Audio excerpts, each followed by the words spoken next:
એમ તને કરું છું ને એટલું જ મારી વાહડીને કરું છું, કારણ કે બાળપણથી જ મારી વાહડી મારી સાથી છે. લાવ મારી વાહડી લાવ. એ ચારણ આવ્યા તેના વાહડી વાહડી વાહડી કરો છો. વાહડી વગર ક્યાં તમે વ્યાજ આવવાનો છો?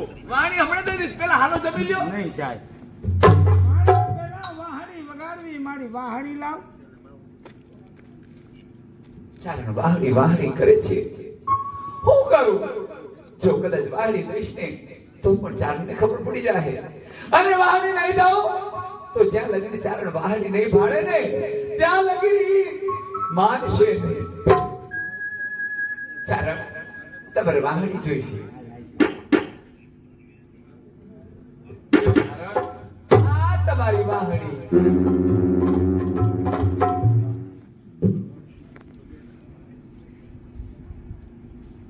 આ શું? મારી વાહડી નંદવાઈ ગઈ? એ સાહેબ, હા ચારણ, આ મારી વાહડી નંદવાઈ ગઈ કેમ કરતા?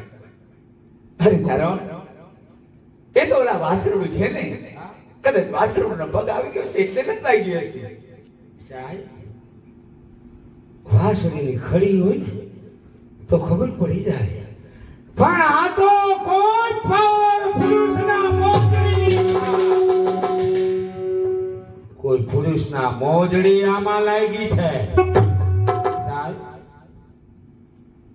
રાજવાને રૂપાબા કહેતા હતા ને વાત સત્ય છે કે મારા ગયા પછી રોજ નૈત નવા મહેમાન આવતા. સાહેબ, આ ચારણ, સાચું બોલ, હું ગીરમાં ગયો પછી મારા નેહમાં કોણ આવતું? સાહેબ, અરે આપણા નીડે તો કોઈ નથી આવ્યું ચારણ. શું કે સાહેબ? હા ચારણ, આપણા નેહે કોઈ નહોતું આવતું. નહીં કોઈ નથી આવ્યું. સાહેબ, હજી તને કહું સત્ય બોલ કે મારા ગયા પછી મારા નેહમાં કોણ ફરફુસ આવતા? અરે ચારણ, શા માટે તમને તમારી શક્તિ પર વિશ્વાસ નથી ચારણ? આપણા નીડે કોઈ નથી આવ્યું. શું કીધું? મારા ગયા પછી કોઈ નહોતું આવ્યું.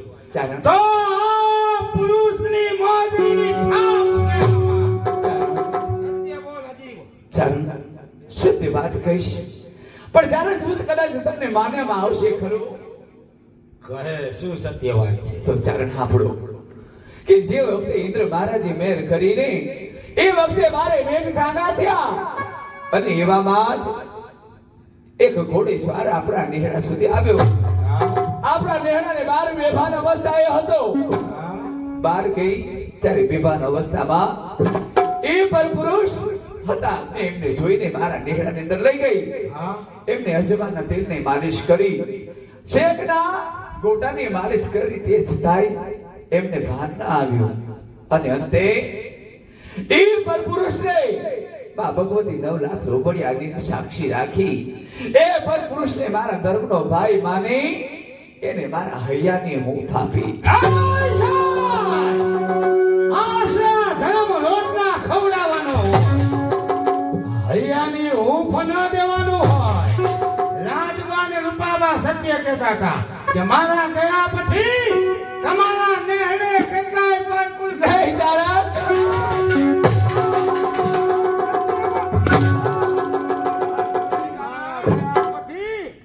અને હું તો તને સતી માનતો હતો. હા ચારણ, સાય તું સતી નથી. નહીં ચારણ.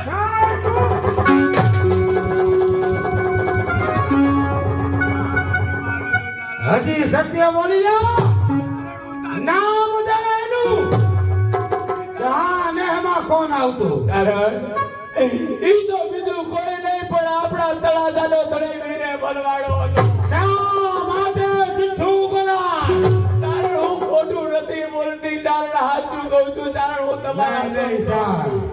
અરે ઈ તો તળાજાનો ધણી છે. કોઈ દિવસ આપણા નેહે લગી ન આવે. અને આવા પવિત્ર માણસ ને એનું નામ તું દે.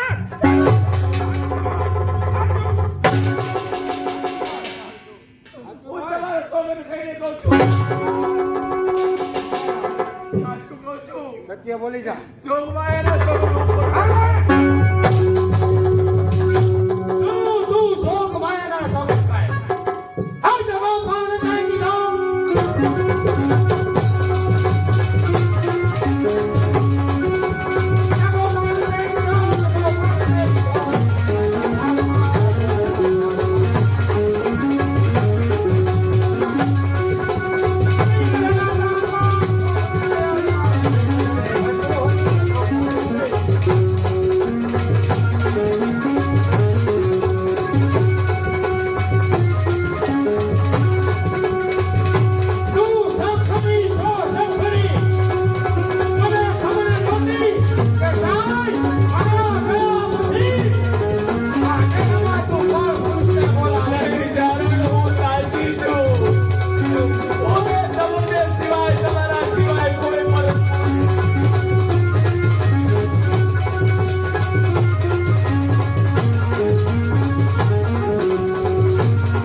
કારુચારણના પાત્રમાં અજયભાઈ, સાઈ નેહડીના પાત્રમાં દિલીપભાઈ અને ઉસ્તાદ શંકરભાઈ, કેશવ માસ્તરમાં નગીનભાઈ, આ બધા કલાકારોને 600 રૂપિયા બક્ષીસ આપવામાં આવે. કારણ હું સાચું કહું છું, મેં કોઈ પણ પુરુષને સેવ્યા નથી. કારણ નહીં, નહીં, સાહેબ. એવું કારુચારણનું નામ હતું ને, આ વાછડિયા ચારણ, એમાં કારુચારણની વાતો થાય. કે તારી જાય તો પર પુરુષના પડખા સેવે નથી.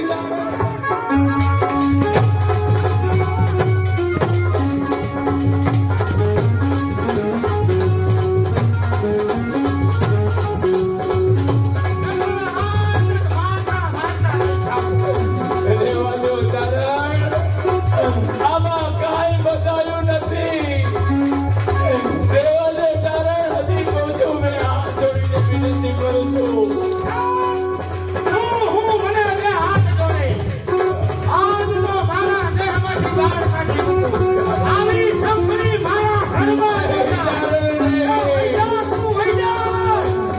કારણ હું તમને મૂકીને ક્યાં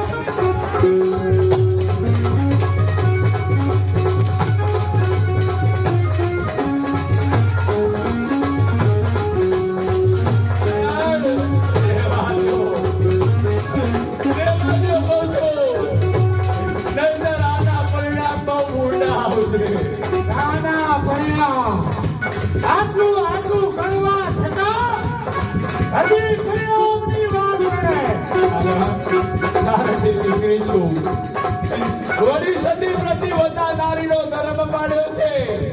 મેં તમારા સિવાય કોઈ પણ પુરુષની સેવા નથી.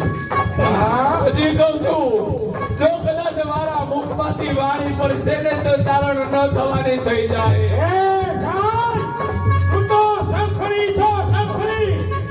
અને તારા વચન પ્રમાણે ન થવાનું થાય.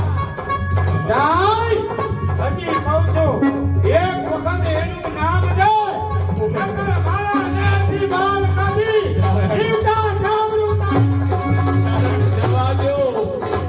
એ વાત જવા દો. હજી તમે છેલ્લી વખત બે હાથ